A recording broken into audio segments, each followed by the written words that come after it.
पालिकेतील महापौर कार्यालयाला धमकीचा मेल आला होता। महापौर मंजुषा नागपुरे यांचं कार्यालय उडवून देण्याची धमकी देण्यात आलेली होती।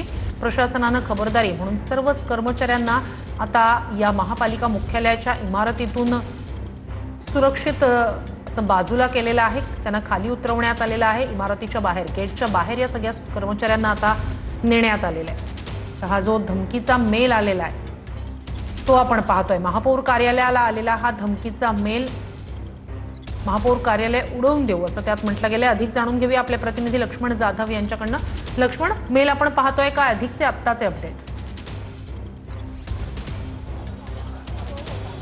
नक्कीच श्रुती, खरं तर पुणे महानगरपालिकेतील महापौर कार्यालय उडवून देण्याचा जो मेल आला, नॅशनल खलिस्तान आर्मीकडून खरं तर हा मेल आलेला होता। ब्लू स्टार ऑपरेशन नावाचा ऑपरेशनच्या माध्यमातून खरं तर हा मेल ज्यावेळेस महापौर कार्यालयात मिळाला त्यावेळी एकच खडबड उडालेले चित्र जे आहे सध्या आपल्याला पाहायला मिळतं। याच्यामध्ये खरं तर नागपूरमधलं जे RSSचं कार्यालय असेल त्याचबरोबर ती पुण्यातलं महापौराचं कार्यालय अशा कार्यालयाच्या आशयाचं खरं तर किती वाजता, साधारण 1:11 पुणे महापौर कार्यालय बॉम्बले ब्लास्ट करू असा खरं तर त्या मेलमध्ये जो आहे तो आशय आहे।